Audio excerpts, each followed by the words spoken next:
Hey guys, I'm about to hit a thrift store. I thought I'd just do a special video.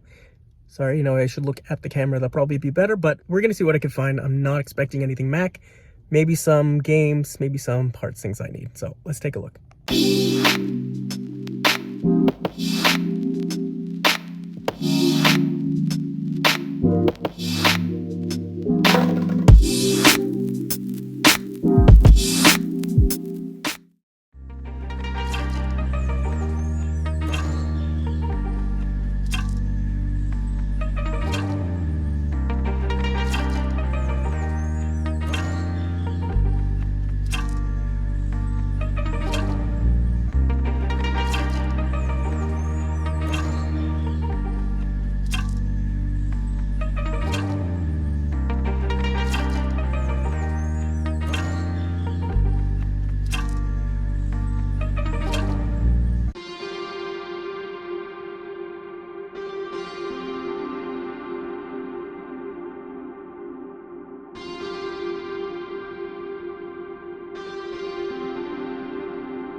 See what's in here.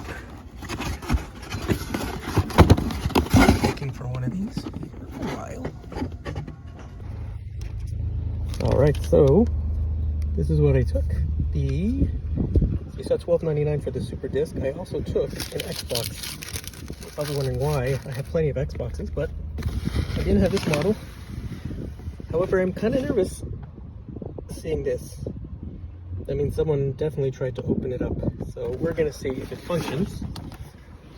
So this is the last model, I believe. That's probably just a sticker. I don't expect this to be like some special model.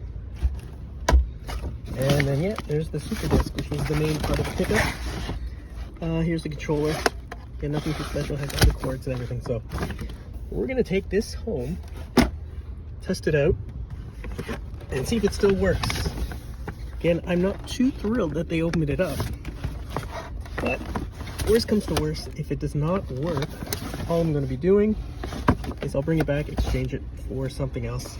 I'm always coming over here to see what things they have, so there we go. I am home now. I have taken the Xbox out of the bag just to show you, this is the same one. I put batteries in the controller. Obviously someone really likes, I think this is Gears of War. And again, I'm just going to be showing you what pretty much worries me a little bit. I believe it's on this side. There we go. So, as you can see, it looks a little chewed up, and for sure, that sticker should be here. But we're going to hope for the best. Power supply is plugged in. The light is on. You have to trust me on that. It's hard to see. And what we're going to do is I'm going to power this up on the TV. So, I'll just turn on the TV. And we'll see if I can turn it on with a remote. So we are set to HDMI 3. I just took the HDMI cord out of my PS3. Sorry, PS5 would make more sense. And I plugged into the back of that. Actually, we'll be turning it on with the power button. So 3, 2, 1.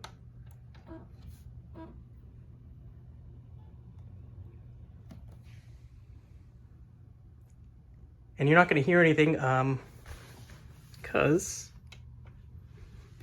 There we go. Soundbar. So we're gonna see if we get the controller connected. That's a good sign.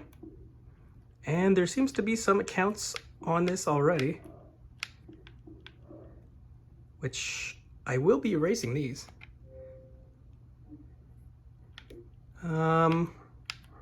So it's in French, which makes sense by where I am. So we're going to go into, if this will work, there we go.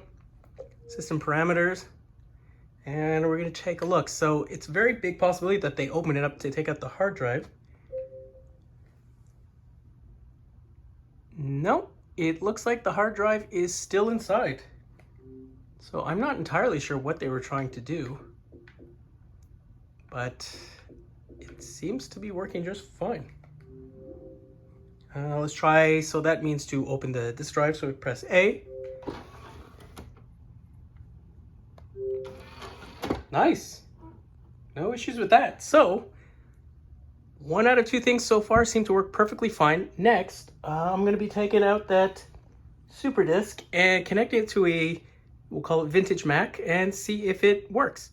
Here's the super disk, so I'll open it one more time. I'm pretty sure I already showed this in the video. And again, I'm not exactly a pro at opening these things with one hand.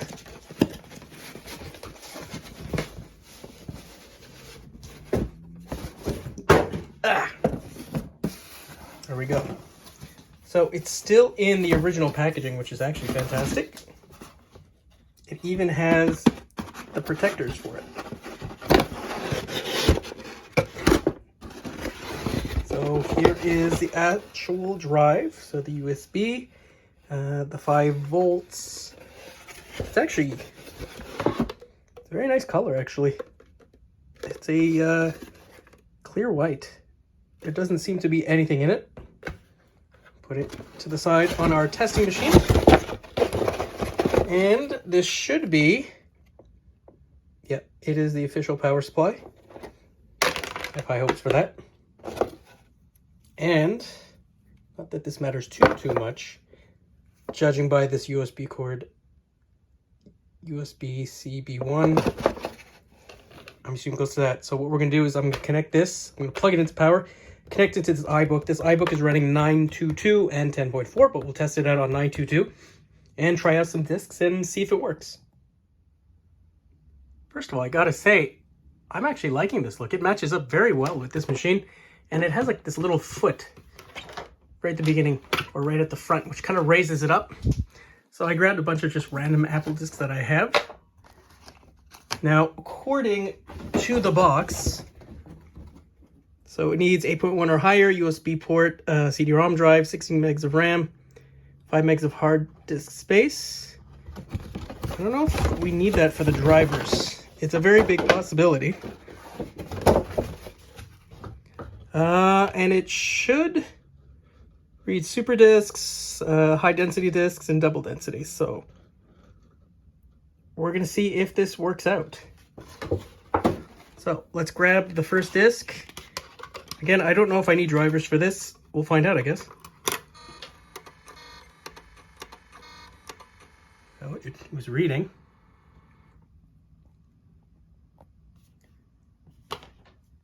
Did not see anything register on the screen. Spat it out. Sorry for the noise. Try one of these. After this, if it still doesn't work, I have a feeling that I do actually need drivers. Because it is spinning. I do hear spinning.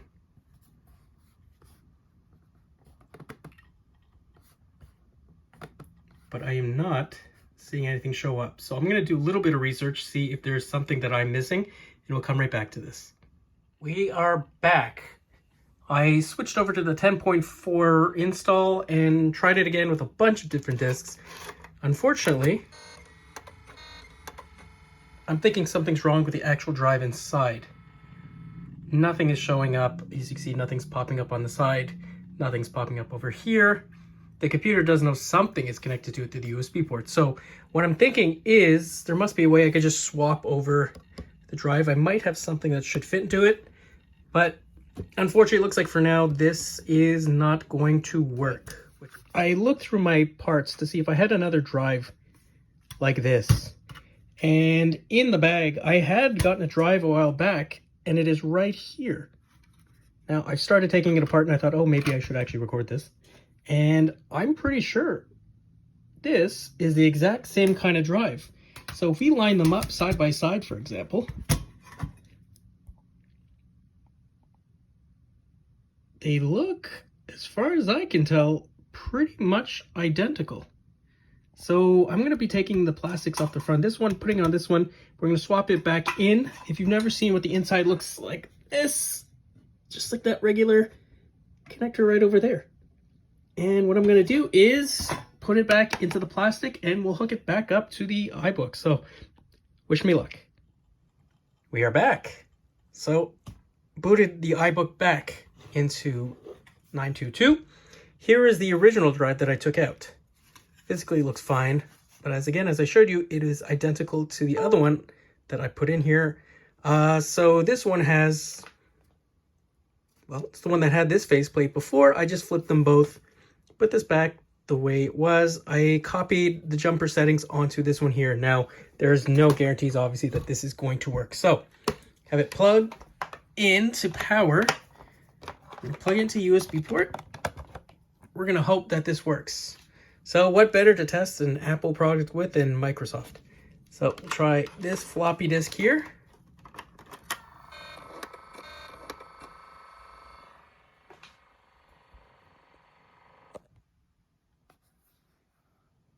And so far, you might be out of luck. I don't see anything popping up. This drive was brand new, so I'm not entirely sure. If this doesn't work, then we might have another problem.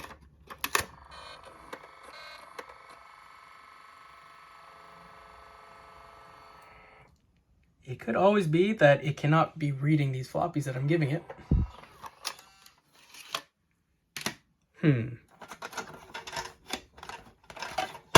Try this one.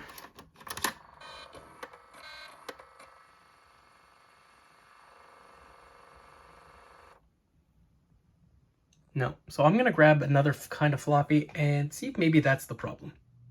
Grabbed a double density disk. This drive says it reads double density.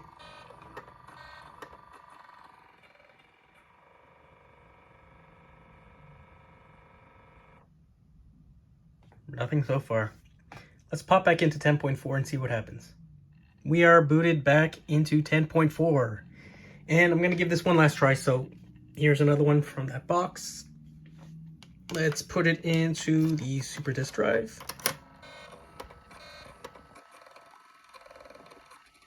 Oh, that's a good light right there. Yeah, that was not there before. So I'm not going to go entirely through it because I'm not even sure if there was personal information on this floppy. So we could eject it. And I'm just going to do one last kind of test. Maybe it just can't read such floppies like these ones here.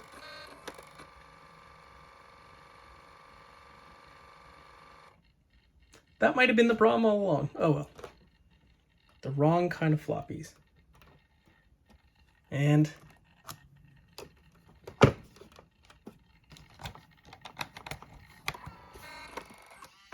check that. Yeah, could have just been that it couldn't read these floppies. So this possibly could still be good. But in the end, we discovered that this does work.